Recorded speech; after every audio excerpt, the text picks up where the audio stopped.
Howdy, Jeremy the Tall Trainer here, and I want to show you the stretches that we do at the end of class. And so I'm going to run through these and give you some tips as you do it. You could follow along on this if you wanted. So we start off actually laying down, which is a nice place after you've gotten really tired. So I'm going to come down right in here. I'm going to start the timer because we've got 30 seconds for each stretch.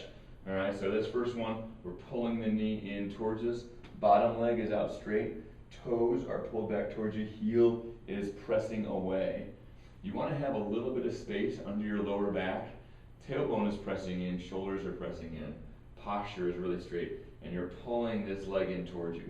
So we're stretching out the hip, the upper hamstrings.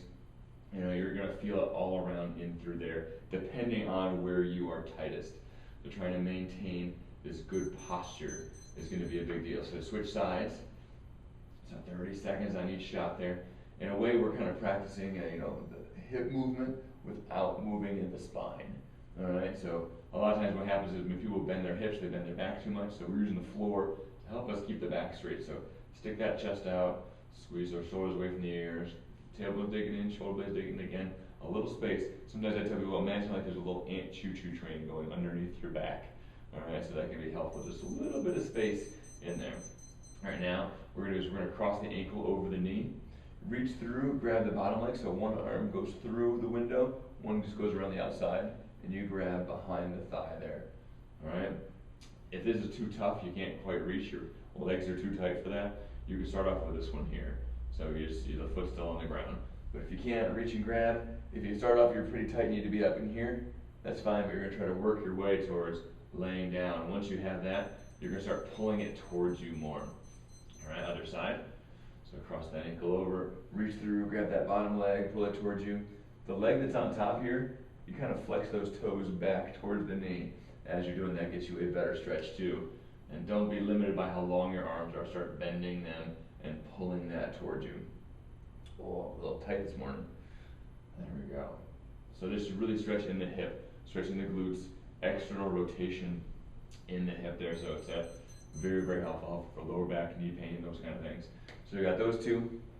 Then we take the rest of them up. So there's a chance to settle down doing those couple stretches. We do the tricep stretch. So we grab onto the elbow, pat yourself on the back. You're almost like you're putting your thumb on your own shoulder blade there. Point the elbow up in the air, staying nice and tall. Make sure it's not pushing your head forward. And we're stretching back in through here. So it's like that Sure and Unsure commercial. You better be sure you're sweaty because you should be at the end of your workout, at this point. Other side, so you point that elbow up, reaching back, opening up. If you're pretty flexible, you might be able to add a little bit of a tip to this. So you're tipping and kind of pushing the elbow up a little bit more, and you might be able to extend the stretch down the side and here into the lats a little bit as well. So doing this stretch can help you increase the shoulder mobility, allow you to reach and move through the shoulders a bit better. So that's a good deal. All right, next up is the hamstring stretch. So a little standing hamstring stretch. Just kick one foot out, chest out, butt out. Imagine there's a dial at your hips. Turn that dial to tip over more. So we're not trying to bend in the back to get this. Turning the dial, tipping in there, stretching in there. If you want to, you can pull your toes back, but if you get too much calf and it stops you from stretching your hamstring, don't pull the toes back too hard and focus in more on the hamstrings there. We've got a calf stretch that we do, more towards the end here. All right, in there. Other side. Try to keep your hips facing that front leg as you're doing this, and really tip into it. The hamstring is fairly uncomfortable when you're stretching correctly. It is not going to be your favorite thing, to do there. Here, tipping in there, chest out, butt sticks out. So you're going to stick your tailbone up behind you. Imagine that little dial. You're tipping into it and feeling that work. Keeping that knee fairly straight there. And there. All right, the next stretch is a hip stretch. You start with kind of feet, apart just a little bit here, and you're reaching one leg back. All right, extending that leg back behind you. We're trying to open up in through here. And so hip position matters. So if your hips are tipping forward, you won't feel the stretch very much. So rock the hips back up.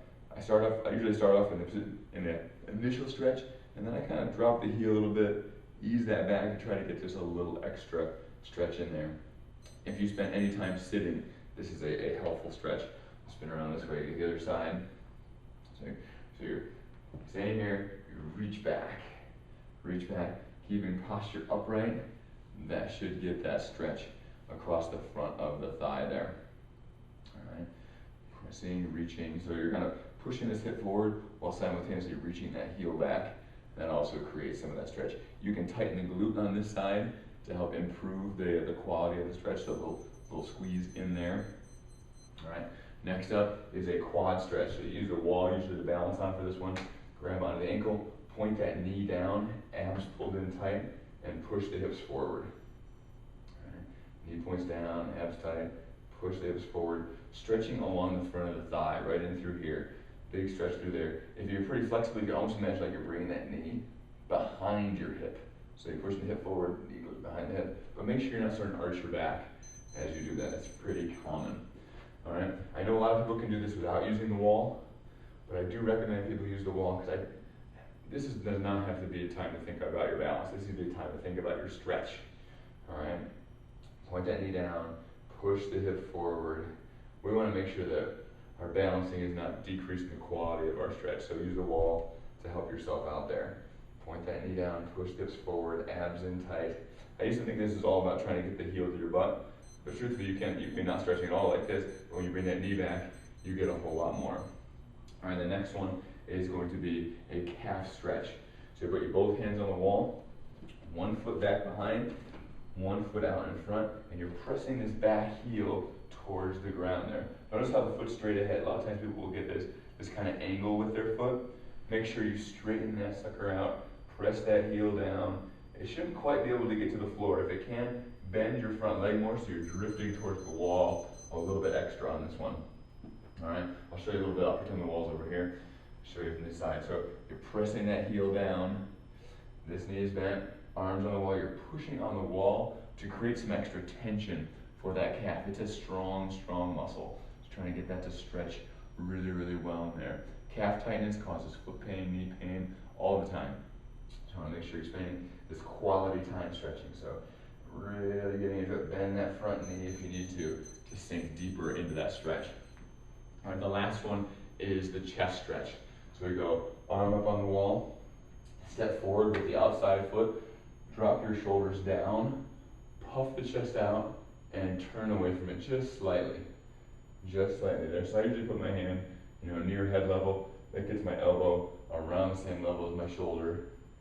Really make sure your shoulder's down and chest is out. Otherwise, it's going to land in your shoulder joint. You want it to come across the chest more. You want that stretch feeling in through here as you do it. Switch sides. So arm up on the wall. Step forward the outside foot. The bigger the step, the better the stretch. I have found in this one. Shoulders drop down. Chest puffs out. Abs pulled in.